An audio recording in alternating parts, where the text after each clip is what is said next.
Hi, welcome to this week's Authors Love Readers podcast, where we delve into the stories behind the stories. We're asking authors questions, some of them fun, some of them serious, and from their answers, you're going to learn things you never knew about the people who write the stories you love. My name is Patricia McLinn. I'm your host and designated question asker. I'm Kelly McClymer, and I'm an author who loves readers.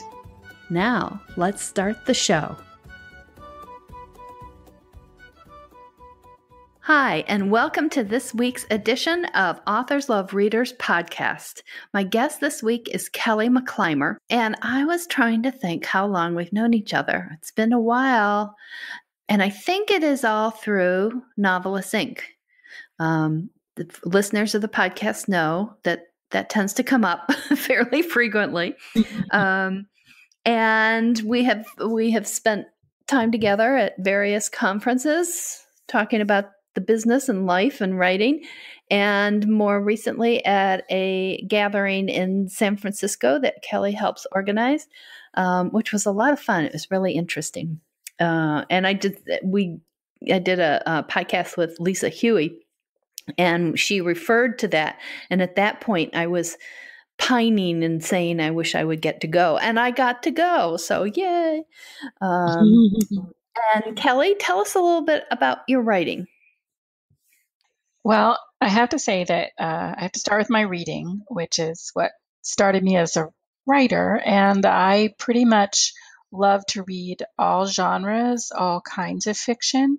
And I always have ever since I was a little kid. So I write in many different genres. And I write historical romance. I write a cozy mystery. I write science fiction, I write fantasy, I write short stories.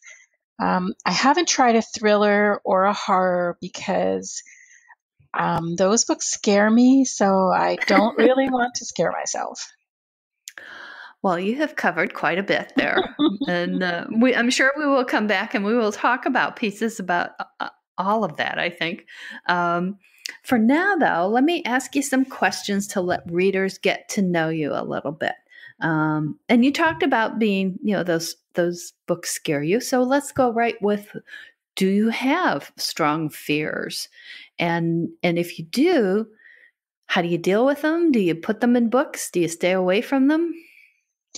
Well, I guess I could say that Stephen King, some of his early books, pretty much he covered every one of my super big fears. The strangers, being followed by a stranger, or, the typical teenage story. Stephen King, he's just really good. He gives a supernatural twist to the fear, which really makes it much, much worse. So, I mean, you're afraid that, when you're driving your car, you're going to lose control for a second. Much worse if the car actually has a mind of its own and it doesn't let you do what you want to do. So, and the other big thing, of course, always being a mom, I'm always afraid, if my children are out of my sight, and my children are all grown now, but I still worry about it. If they're out of my sight, something bad will happen. And of course, Stephen King has many, many, many stories that do that. And I'm not afraid of dogs anymore, but I used to be terrified of them. So reading Cujo was extremely difficult for me. And people who've seen the movie don't really understand why, because you have to read the book to really understand. But I've been hanging out with dogs. My sister had dogs, and my daughter has a dog. So I've learned not to be afraid of dogs. Well, I'm glad you're not afraid of dogs now, but sorry you were. You went through that. That's and it's really interesting. And you like the car suddenly losing control of the car. That hardly. I don't know that that's ever occurred to me. On the other hand, I can remember distinctly being on an airplane and sitting next to the emergency opening and thinking, I wonder what would happen if I opened this. Oh. And I knew what would happen. But that's so much worse. I didn't actually reach for it, but there was that There was that thought. So I might be more the scarer. Oh, so you could write horror if you wanted to. I don't, except I don't tend that way. I don't know where that thought came from, but I can remember that very clearly. Well, so What if? I was just on a plane, and I have had those thoughts before. I'm like a disaster thinker. So I'm always, well, what could go wrong? And then as I've gotten older, I've learned to think, well, what can I do about that? And if the answer is nothing, then I just don't worry about it. But if the answer is, okay, well, you could do this, this, and this in these circumstances, then I'm like, all right, I sort of practice it in my head and calm myself down. I'm someone who always listens to the flight attendants talk. Oh, Always. they must love you. They must love you. And I always think, I wonder if I could figure out quickly enough how to get that cushion out and stick my arms in it the right way. I'm sure that it would be interesting. I'd probably put it on backwards or something, but maybe that would still save my life. Who knows? Yeah, and this is so indicative of the differences between us. I tend to think I'd probably have better ideas in the moment than the regulations. It might be dangerous, but it's like I think my dad was in the Army. He was actually in World War II, and I think he was a great soldier for war. And he would have been really bad for peace, where they had to follow the rules and do things. But that's the difference. Where he had to kind of freelance and make the best of things. And, yep. So I think I inherited that from him. And speaking of parents, do you have any sayings that your mom or dad used that now you hear coming out of your mouth? I really don't. Okay. Except, there are occasionally a few things that I say, like, it might offend somebody if I say it, but basically it's calling on, so I was raised Catholic, my parents were Catholic, so calling on the Holy Trinity, so to speak, by name in order, when I was a little bit annoyed at somebody. And that's a big thing, because that was like pretty much the only swearing that my father ever did. And I always laugh when I hear it coming out of my mouth, because I'm like, oh, that is from my father. Yeah. Yeah. We pick those things up. Did you have childhood books that addicted you to reading, and deeper than that, not just the reading, but the idea of story? Okay, I am I'm revealing my age here, but when I started reading, so my mother tried to teach me to learn to read before I went to first grade. I didn't go to kindergarten. And I said, no, thank you. I'll learn in first grade. And then I was introduced to Dick and Jane, and literally my mother started to worry about me, because she would send me outside and she would have to tell our neighbors, do not let her in. But I had a really kind neighbor who would hand the books out to me. And so I would go to her sliding glass door and I would knock on the door, and she would open the door and hand me a book. And then I would sit outside and read. So I literally read everything anyone would hand me. Wonderful. And do you remember something specifically beyond Dick and Jane? There's so many. I'll just mention, because the movie is released this year and it has Oprah in it. It's the first time that I was introduced to time travel in reading, and it just set me off to science fiction. Science fiction became one of my huge favorites. Really, I was not discriminating at all.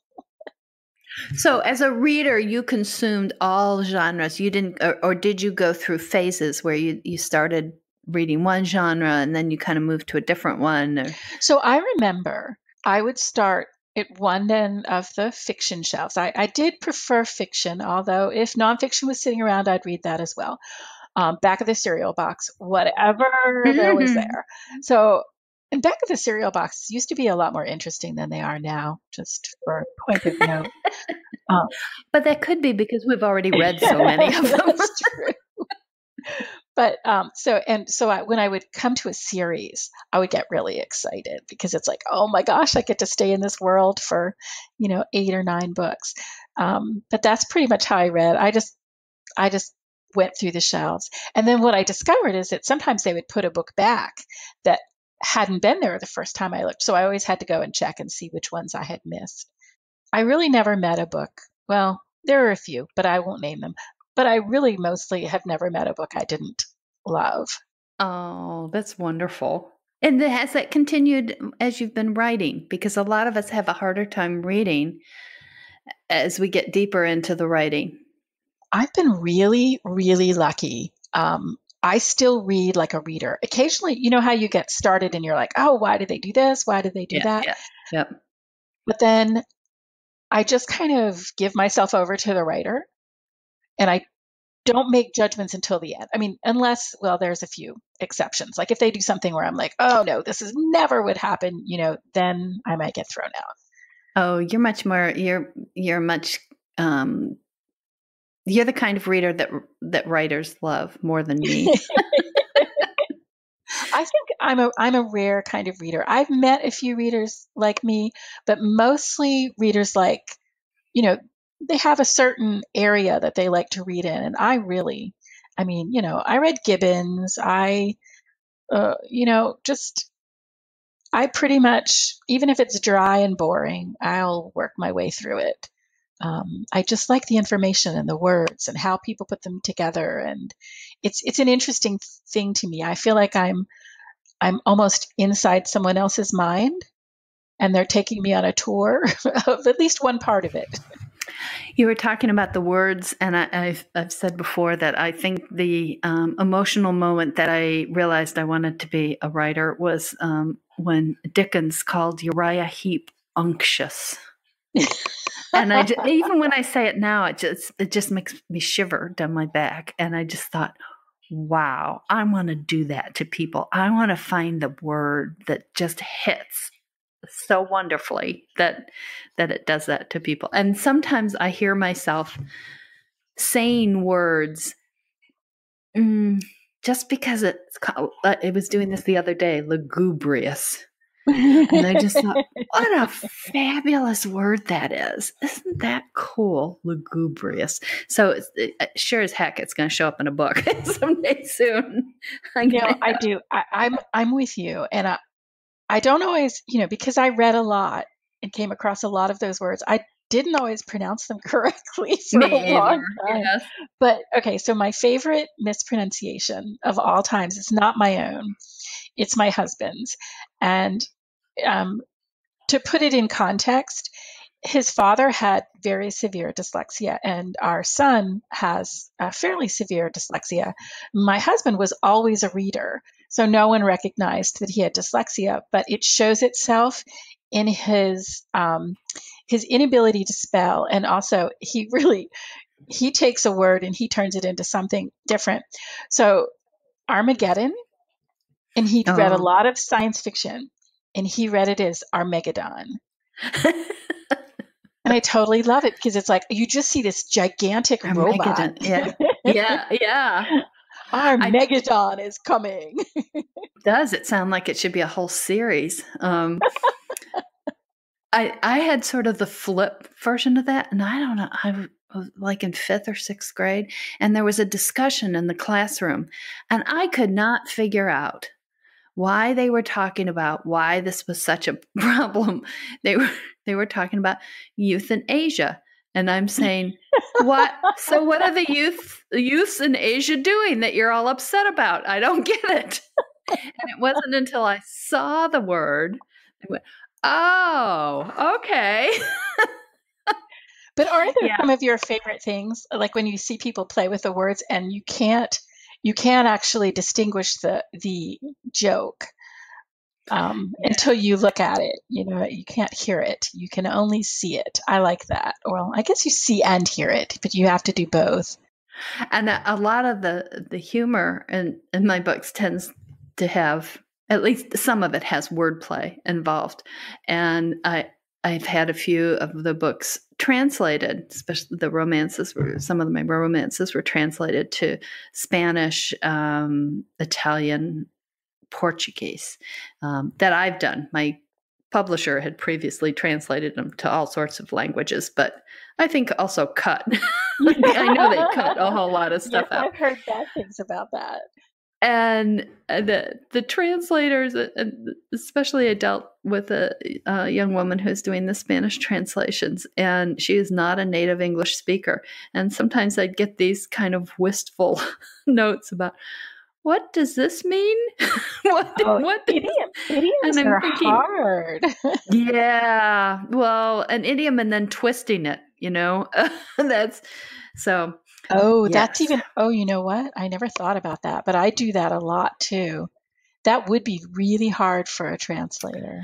Yeah, to understand it in the first place, and then to try to find something that the original is. Oh, yeah, yeah, and then try to find something in the other language that gets the feeling across without being the literal translation, because the literal translation just won't work. So, no wonder they have a tough job. I can see why maybe they cut some things out from their job.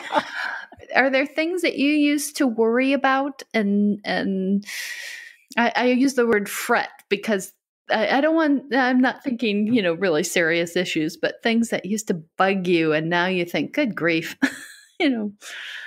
let it go. I worry about everything, and I've been trying to worry about things less. But one thing, and this is a personal thing, it's not the state of the world, which I am learning to just let that go. But because I'm trying to do just what I can control, and when you really drill down to what you can control, it's so very little. In many ways, you can't control the weather. I'm really tired of snow, and I can't control that, but it is spring, so hopefully. We should say this is being recorded in sorry, I forgot about that. End of March, and it'll be out later. But I don't know, the way this winter's been going, it might still be snowing. Yes, this is released. And pretty much, I always feel this way about snow. So I feel this way every year, where I just need to escape from it, and I can't control it, so I have to let it go. And just enjoy. Well, and you have to tell people where you live. Oh, I live in Maine, so we get a lot of snow.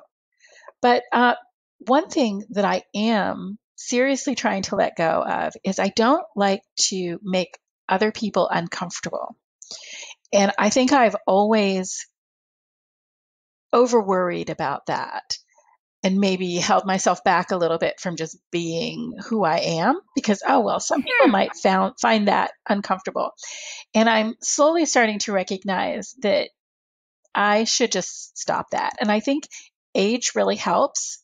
It's like, you know what? I'm too old to worry about whether or not they're uncomfortable. If they say something or they look uncomfortable, I'll go, oh, I'm sorry. I didn't mean to do that. And, adjust instead of trying to anticipate. It's a very bad habit and it's very irritating. And I know that because someone did that to me. I'm really glad you're letting go of that. That's wonderful. To let, kind of put that in your rearview mirror.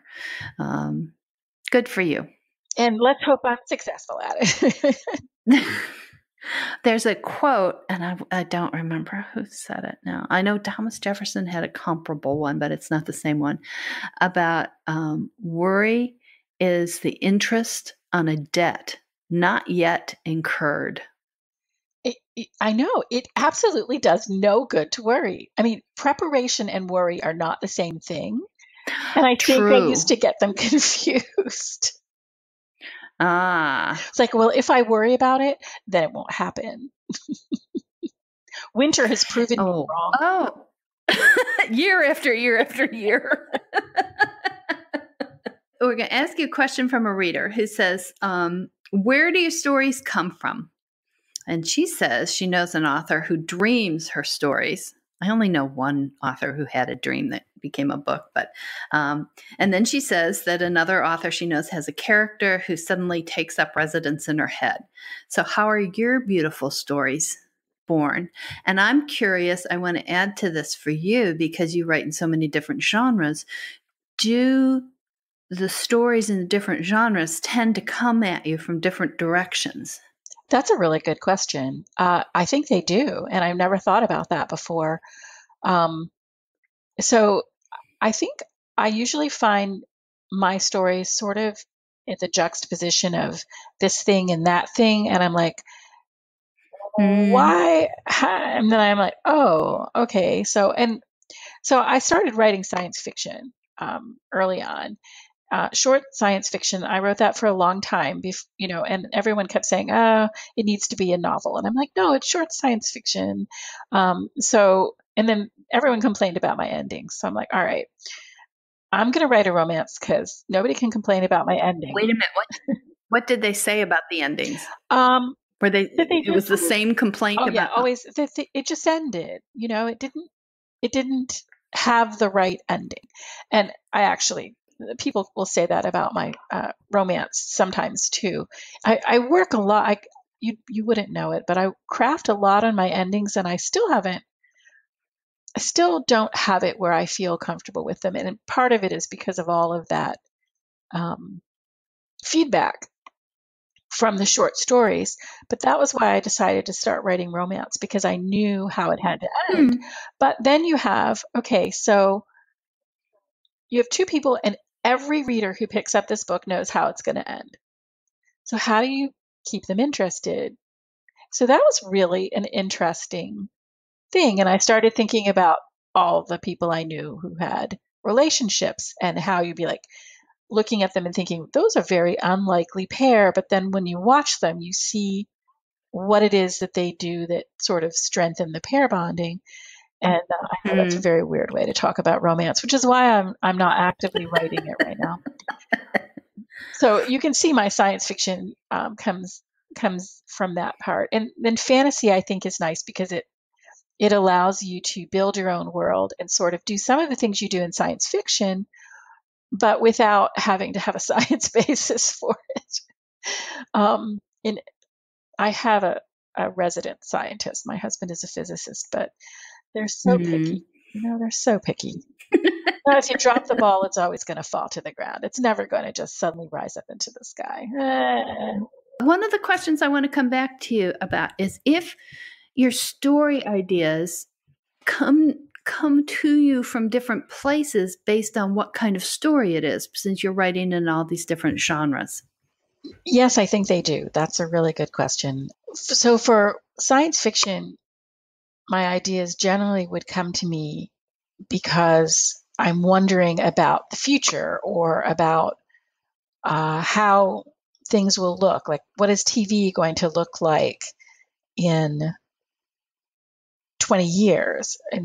Or sometimes I'll complain. My husband and I, we grew up in the 60s where we thought we were going to be using jetpacks to get to work and things like that.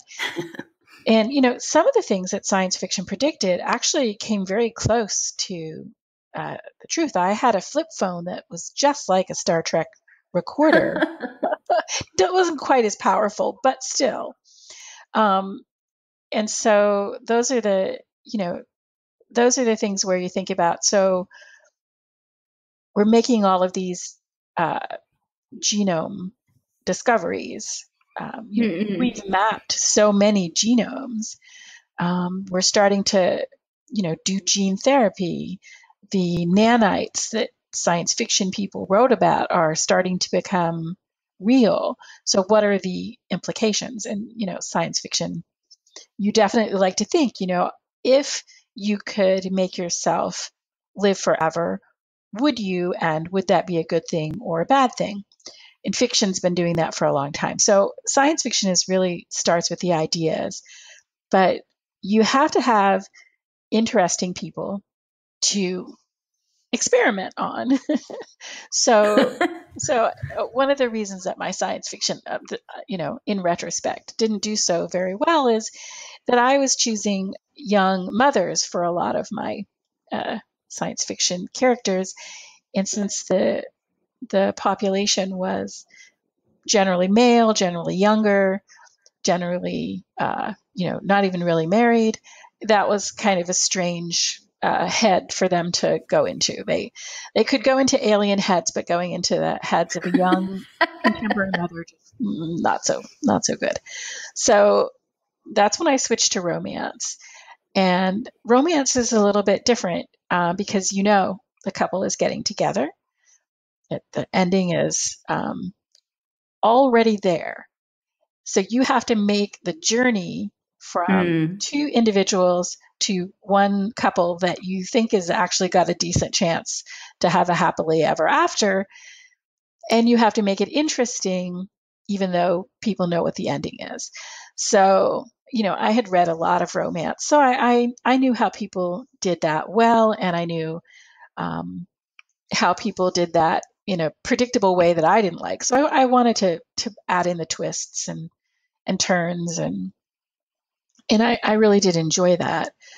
But that was a very character-driven story. You really had to start with the characters. You couldn't just start with, I think they're going to be, they're going to be in this environment, and this is going to be the most important. Like there are some people who do that with, like, they'll put them in a war. A real historical war, because I write historical romance. But even then, in a real romance, it's the characters. It's not what's going on around them. It's not window dressing, but it is all still set to say, how do these people have a romance? How do they get together? That's something called, in contemporary romance, it's called the meet cute now. So it's like how they meet, where you have to set up as the author, okay, this is why this person doesn't think this other person is going to be anybody they're even going to like, never mind marry. So it was fun. But, I've been married for almost 40 years, and I haven't dated in a really long time. So, I'm sure your husband is glad to hear that. Longer than 40 years. That's true. So it's just, it's just not as interesting to me as a writer to continually go back to that. So I've started dabbling in mysteries. I swore I would never write a mystery, because I didn't think I could do all the red herrings and keep the suspense up. But it's actually been fun. And that starts with, for me, character again. So I had a lot of fun writing a character set in a town like the one I was living in, and she's doing things that I have done, but then I just make them more interesting, and still have trouble with the red herrings. Sometimes I have to go back and be like, so everybody can tell who the bad guy is right away. I need to go figure out how to hide that. But, revision is wonderful.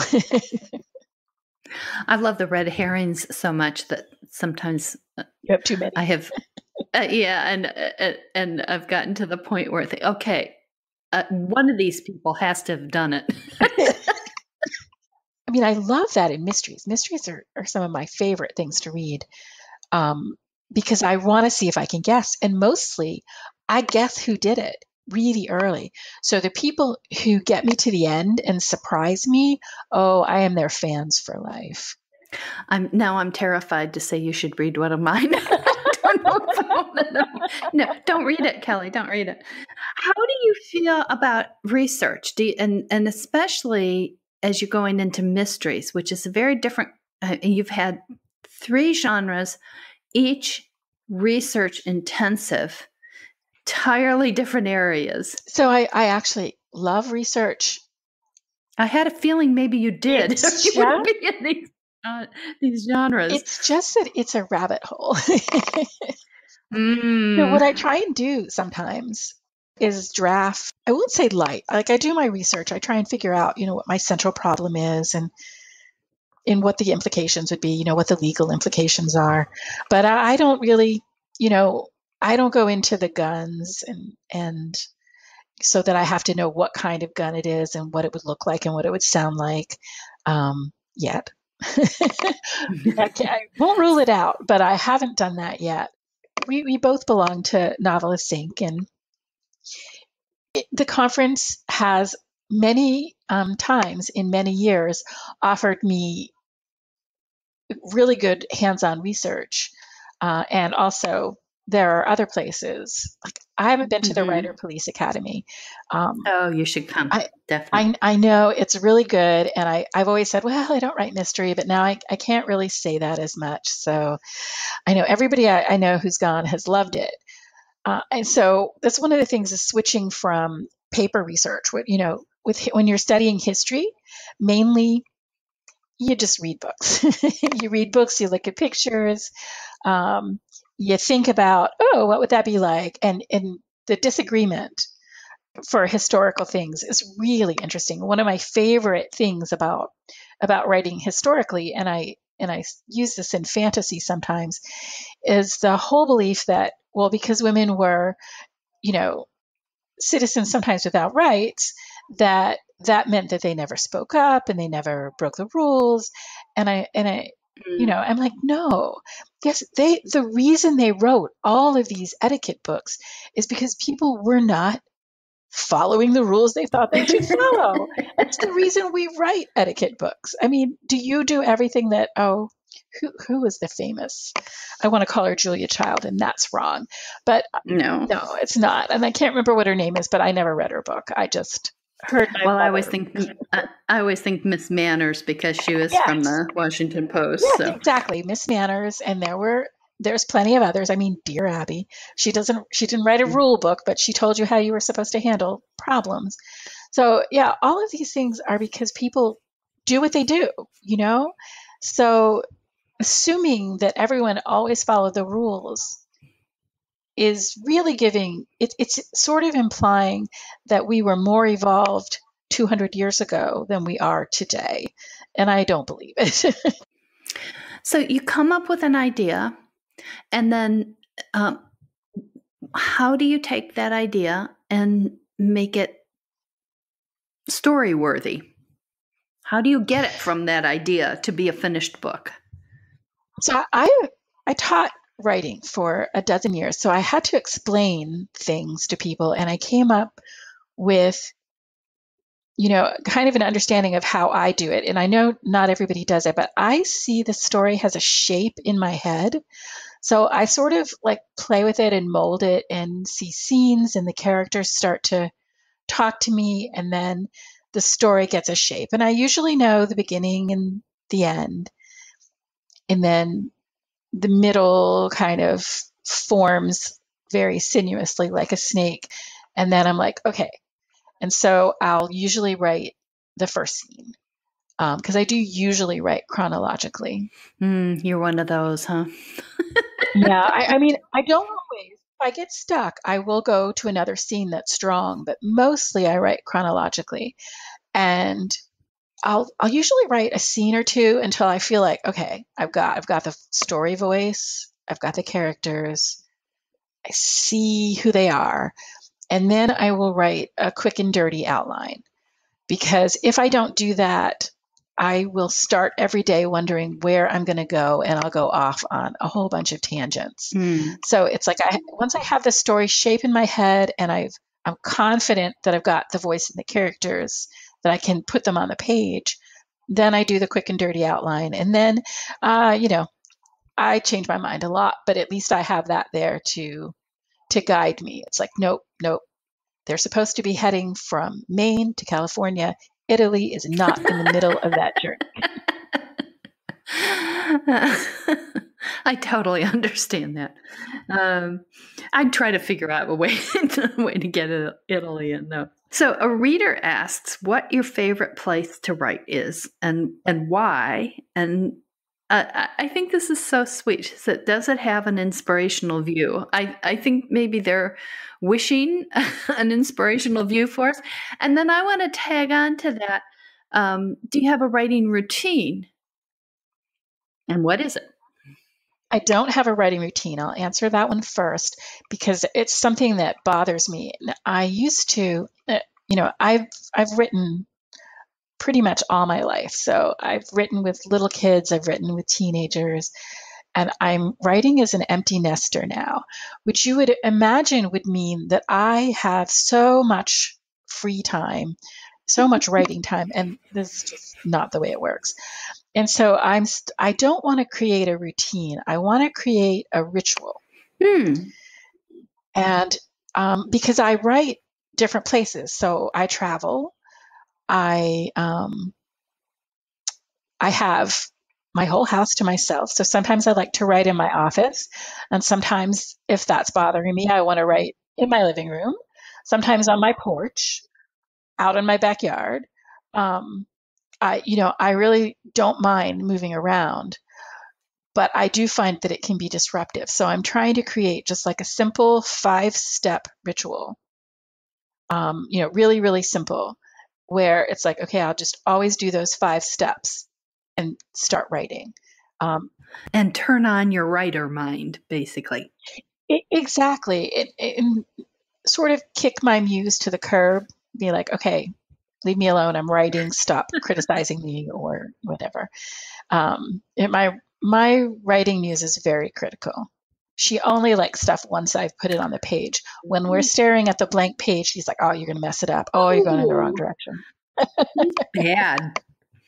So she is. So you're moving around to these different places. Is that an effort to get an inspirational view? Well, actually, I'm very lucky that my office has actually a really nice view outside. Well, I'm looking at dirty snow right now, but often I'm looking at trees in bloom and birds and maybe some people sitting out on the porch enjoying themselves. And for me, that works pretty well. But it's just tough when you're writing to always stay motivated. And health-wise, it's good to move around. So I have a standing desk. Oh, good. And I have a place to perch my laptop so that I can stand and write there. And I just added a component of sitting on the floor to write on my yoga mat in various poses that children would do adopt. Again, influenced by the recent visit to the 5 and 2-year-old, but also by some articles that say one of the really good ways to keep your flexibility is to move around like a child does. So I have been trying it, and it's in the beginning stages, but I do find that it helps. The one problem I have is, I'll get really into a scene and then I'll realize my feet went numb. So it's just an excuse to move somewhere else. It isn't usually my feet that go numb. It's another body part. I need more cushions. And you'd think I have plenty of my own cushioning, and yet that body part goes numb. So I do work standing up a lot. I like that now. I've tried it a little bit, and I can do it for non-writing things. Writing that's not, I can do it from emails and stuff like that. But really writing, it's not, at least at this point, it's not, my brain is not connected to doing it that way. So we'll see what the There are different times, like there are certain scenes where I'm like, I need to sit down. And it's funny because my body will be like, no, you need to sit down. And I'll be like, I need to sit down to write this scene. That is really strange. I don't know what it is. It'd be interesting. I wonder if editing, I don't know. I'm so programmed to edit sitting down, but I'll play with that. So that might be part of your ritual. If you're in, that's what I did learn is if you're going to do a ritual, you have to sort of decide what it's going to be and then use it for a little while before it actually kicks in. I'm going to combine questions from two readers because they're somewhat associated. One asks how much it bothers us to find editing errors after the book is live or is printed. And the other reader asks how it feels for the author if a cover image doesn't match the character description. So I'll take the cover question first, and it doesn't bother me much at all.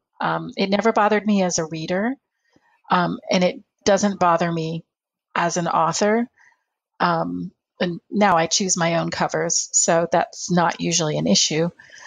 But I'm not visual when I write. I'm inside my character's head, and so I have to actually make myself think about, okay, what does she look like? It's not important to me. I don't know why. I know it's really weird, and other authors are completely different. But that's why if like the character didn't look like my character, it wouldn't matter because the inside of her head still looks the same. But you're inside her head and you're seeing the other characters. And if you're doing point of view of the other characters, you're seeing the main character. You know, you would think that I am, but I'm not. I'm like seeing inside everybody's head at the same time.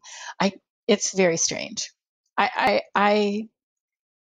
can't explain it because I've talked to other writers enough about how they do this thing, and it's like I work differently than a lot of other people who are much more visual than I am. When I first started writing, I just never did the visual piece, and you can't write a historical romance without describing the clothes.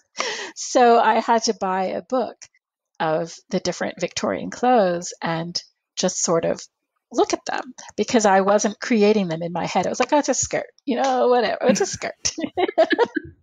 She was dressed to go out. Exactly. She had clothes on. What are you worried about? So how about the editing errors then? Did they bug you? I hate that I miss typos. Although because of the wordplay thing we were talking about, sometimes they delight me when they're really funny. Like I had in my my first romance that I ever got published, I guess, I had written the hero had a bushy bear on his face instead of beard. And I just couldn't stop laughing when I read that because all of a sudden I'm picturing with a bear on his face. And so, those kinds of things, I get tickled more than annoyed. But the other things, like when you double words like in or and or any of those things that you should see, they bother me. But I have learned, I did a stint proofreading for a publishing house that did large print books. And I discovered I'm really terrible at it. I'm a very clean typist, so I don't make a lot of errors to begin with, but I'm terrible at finding probably 20% of them. So after I realized that, I just passed it on to someone else. It's like, I'm the creator. It's natural that I'm not going to see these things. And I'm just not going to worry about it. It's also very visual. And if you're not as visual, you're not going to catch those. It's true. And I'm a very fast reader. Well, because I've always been a pretty good editor and did edit for a long time at newspapers. And one of the things that happens to me when I'm reading for pleasure is I will read and then I will realize there has been an error. And I have not registered exactly what it is. And I'll have to go back. I'll go back to find it. Previous paragraph. Oh, yes, I've got to find it. And I'll go back to the previous paragraph, and there it is. But it has visually and then mentally registered that there was a typo. I can do that, but I'm only about 80%. That's my level. And I for a time I tried to get 100% is probably unrealistic, but I tried to get up to 99, and I realized I can't. I get caught up in the story, and so the typical way that a proofreader does this, not a copy editor, but a proofreader is they go backwards. They read the sentence backwards so that they don't get caught up in the story. Yeah, you And start at the I'm bottom not. of pages and work up. Yeah, that's too tedious for me. I need someone else to do that because I can't. I'm just a reader. Reader. I need to, because it has to make sense to me. And that's the other thing is when we're writing our story, the other thing we're looking for always is, does this make sense? Was this the best way to do it? Does this really get the feeling across? We're looking for all those nuances that a proofreader is not really looking for. So I change them when I find them. Do you find that your stories change a lot from when you first have the idea to when it's the finished book?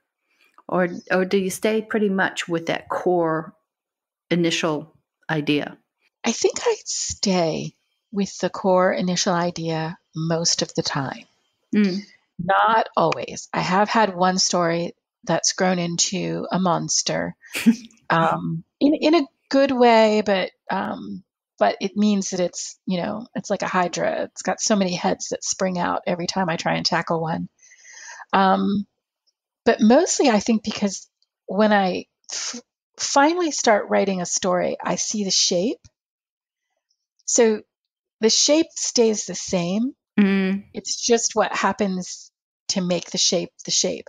And I know that's a really strange way to say it, but that's what it is. It is in my head. It's a shape. And I feel the movement of it more than I see the characters or the settings, which is why I can tell, oh yes, that's what should have happened here. But then I have to say, okay, what room did it happen in? Where were they? Yeah.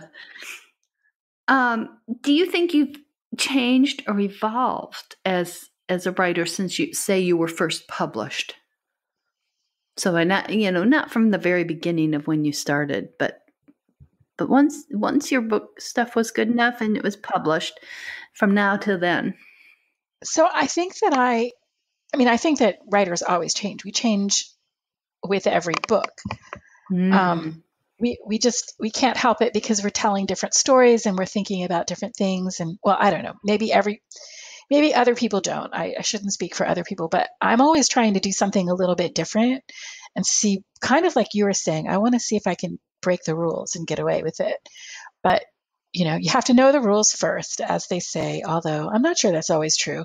Sometimes complete ignorance is really, a good thing. Very freeing. But no, I don't think you ever stop growing or changing as a writer. And I think that's the fun part of it. Can you look back to when you were first published and look at now, and can you see anything specific in how you've evolved? I was so regimented when I first started writing romance. So with science, so this is kind of funny, but some people might relate. I have told this before, but when I first started writing, I wrote short science fiction because that was what I read, and because I was, when I first started writing to get published, seriously, I was married, had a baby, was working full time, and was going to school part time. So I was really busy, and I had basically I would write a story in one sitting. And so I would think about the story. The story would be rolling around in the back of my head for a long time, but then I got like 4 hours to write it. So I would sit down and write it. So they tended to be shorter stories. Yes. And then I would go critique them with a writing group that I belonged to. And sometimes they would get longer, but mostly they didn't, which was kind of interesting. So a lot of what I did in the beginning, I wanted to try a novel, but I didn't see how I could possibly sit down and write an entire novel in one sitting. No. We're back to that body part falling asleep. So it held me back for a really long time until I finally somehow, and I don't know how I missed this because I used to read, Writer's Digest and other writers' magazines, and I talked to writers. And finally, I realized that a scene is basically like a short story, and that you just connect them and they're loosely. And I'm like, oh, that's how you do it. So, but I was very regimented. So it was like, okay, I read the rules for writing a romance novel. I was like, okay, I know they have to get together at the end. So I'm going to write my first novel. I don't want to get to the end and find out that it's ended wrong. So I'm going to write a romance where I know the ending. So I had that decided. And so it's like, okay, so 20 pages a chapter. And that was what I did. And now I write in scenes, and I write the scene however long I think the scene needs to be. And if it's 2 lines, so be it. And if it's 10 pages, so be it. It just has to feel right to me. And I never could have done that writing my first couple of novels. I needed the structure. Yeah. Well, I think it's scary jumping off into a novel. And I can empathize with that desire to know, the rules, but how do you do it, to give yourself some structure. Yeah, that makes a lot of sense. Even for me, who is not particularly structured. So, what's something you are really good at that few people know about? So okay, I'm really good at paying attention, but few people know that because so often I'm not paying attention. I'm only good at it when I'm trying to do it. So, everyone who lives with me knows that sometimes I will walk by the refrigerator door 5 times before noticing that it's open, and then shutting it. So it's like, but if I was looking at that refrigerator and trying to figure out what made it tick, I'd be like, well, it's making noise because the door is open, so let's shut it. So I think that's my thing that nobody knows. Okay. I can be very attentive. Now, with dealing with these different genres, do you have readership overlap, or do you find that you have different readerships for each? I have different readerships for each. And it kind of makes sense because we were talking about how we're moving toward a time when people, and I don't even call it a search engine, I would call it a recommendation engine, where you're going to be able to have your music and your movies and your books recommended to your specific tastes and needs. Mm-hmm. And so I think the people who read my cozy mysteries are looking for something different than the people who are reading my historical romance. They're different stories. They have, some overlap. And so a reader like me, who's completely omnivorous, would definitely read all of them. But other people, the other thing I think, and I'm actually trying to figure this out, but I know it's true for me, is that at different times in my life, I've wanted to read different things. A lot of times it depended on, what I was going through, what I was trying to process. So I think maybe there might be readers who would cross over 20 years later, Yeah, for me, it's not just different times of my life. It's, different times of the day and different things. Well, then have you had, what sort of interaction have you had with readers about that? Do you have any good stories about dealing with readers? My readers have all been pretty sweet. Talk about my characters and what they like about them. But I haven't actually delved into it with them about, I'm hesitant. I like to talk to my readers, but I'm hesitant to talk to them about my books because it feels like, for one, since I come from a reader perspective and the reader's interaction with your book is personal in some sense. Oh, it's yes, it is. I know what I want them to get out of it, and I'm pleased when they do. But if they didn't like something or whatever, they might not want to tell me. They might just want to not like it because it's like if I see somebody who has a hairdo I don't think is complimentary, I'm really not going to go out of my way to tell them that. Even if they ask me, I'm going to be very polite about it and just say, well, maybe you'd look better in this other one. But, so I feel like once I've written the book, I don't really want to be sitting. My beta readers are a different story, but regular readers who come to the book without being beta readers, I just want to have a conversation with them about general things like, what's it like to be a mom? Have you ever thought about being a mystery shopper? Because my cozy mystery is set around a mystery shopper. Mm-hmm. Have you ever thought about, would you want to go back and live in Victorian times, or do you just like to visit in the book? Because I really like history, but I don't think I would want to actually travel back into history. I agree. Like the high toilets, yeah, showers. got to have that indoor plumbing. Definitely. So if you could, this is a wonderful question from a reader. If you could write a book with any other author, alive or dead, who would it be and why? Oh, that's really difficult. If alive, definitely I would love to write a book with J.K. Rowling because she has the most vivid visual imagination. I mean, I read her books aloud to my kids when we were on long drives. And, when I read books aloud to my children to save my voice, I would try and skip the boring parts. And I could never find anything to skip in hers, which was terrible. Oh, what a wonderful compliment. That may be the best compliment ever to a writer. Oh, and speaking about how, like, when I read a word, I don't necessarily know what it means. So Hermione, for the first 3 books, was Hermione. Oh. And so a friend corrected me. And I said, okay. And then it took me, I guess, 2 hours of reading to actually make the change because Hermione was so natural to me. So I would have to go Hermione. My kids just laughed at me. But, it makes for stories. Right. I like that. It makes for stories. A lot of life's ups and downs. We can say that. The old, I can use that in a book someday. But if I were to pick a dead writer, then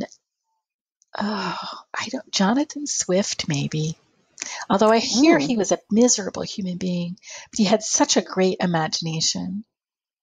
Isn't that sad that somebody who had such a great imagination was a miserable human being? Well, that's too bad. I mean, he may not have been. I don't know. I mean, bitter people write bitter things. So let's look at this from the reader's viewpoint, especially with your different genres. What book would be a good place for somebody new to you to start? Well, I have 2 perma-free books, so those are always good starts. And my first historical romance in my series, The Fairy Tale Bride, is free to try. And as an ebook? As an ebook, yes. Right. Shipping and handling gets a little tough to offer the physical books. Yes. Yeah. There's actual printing costs and I guess we're lucky that the retailers allow us to offer books for free. I guess there is some small charge for them, and then my first cozy mystery, which is Shop and Let Die, is also a free and available as an ebook for people to try. Great. That's and I have some short stories, so anybody who's in Kindle Unlimited can read my short stories without charge. But I'm trying to think of good ways to read. I guess I have a couple of books started on Wattpad, if anyone is a Wattpad reader. Okay, well, that gives people options. Now, of your other books, would you consider do you have any that you would consider sort of an overlooked gem that for some reason even the readers who have followed you from genre to genre have not really honed in on at this point? So I do have a book that I think is a wonderful book, but it's also a problematic book. So I had to write it, and it sprang from, speaking about how books come into us, it sprang from my concerns when my children, particularly my sons, were going through middle and high school. Was when the school shootings really started to ramp up and people started to talk about them. It almost seems like halcyon days nowadays. It seems like it's gotten a lot worse recently. But, I was just always concerned about it, concerned about why, And so in the middle of writing another book that was contracted to my publisher, I suddenly got this idea, and I had to write it. So I wrote it. It's Blood Angel is what it's called. I almost hesitate to ask people to read it because it's a tough subject.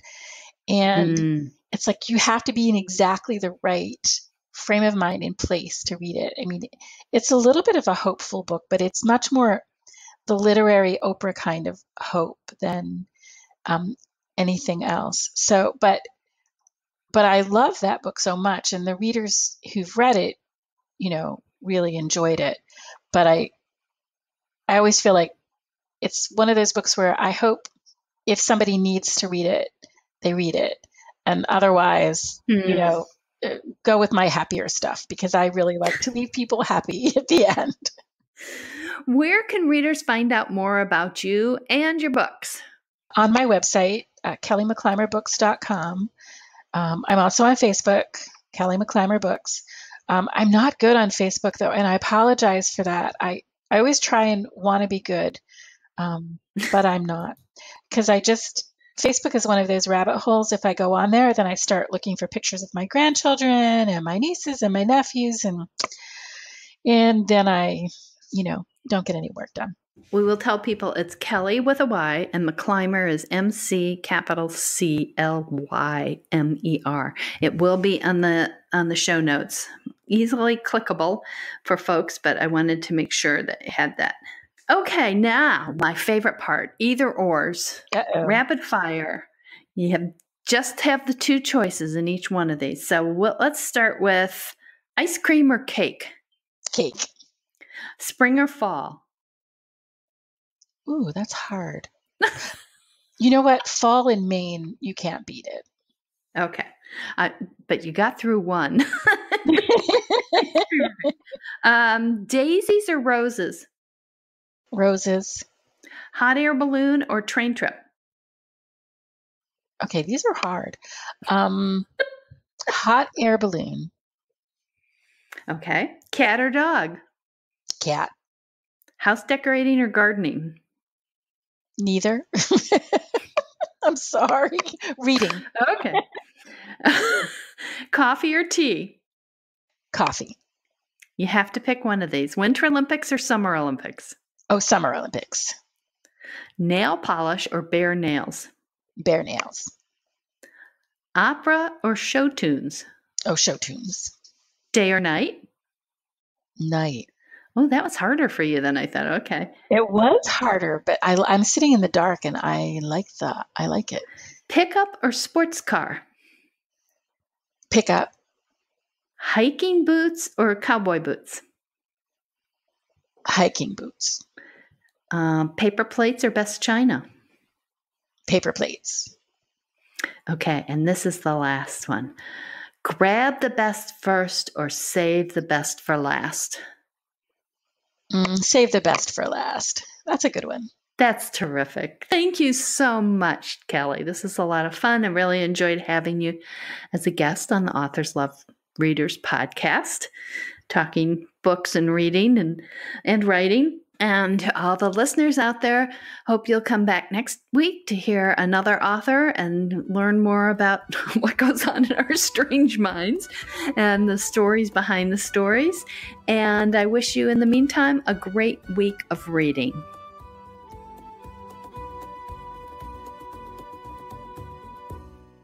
That's the show for this week. Hope you enjoyed it, and thank you for joining Authors Love Readers podcast. Remember, you can always find out more about our guest authors in the show notes, and you can find out more about me at www.patriciamclinn.com. You can also send in questions to be asked of future authors at podcast@authorslovereaders.com. Until next week, wishing you lots of happy reading. Bye. If you like this podcast, we hope you'll consider becoming a supporter through our Patreon page. With a small monthly donation as little as $1 a month, you can help with the hosting and editing costs that make the show possible. To thank our Patreon supporters, we offer them special bonuses. Find out more at authorslovereaders.com or at patreon.com/authorslovereaders. That's PATREON. We also hope you'll subscribe to this podcast and leave us a review wherever you listen to us. Both of those help more folks find the podcast. Of course, the very best way for other folks to find the podcast is for you to tell them about it. So we sure hope you will.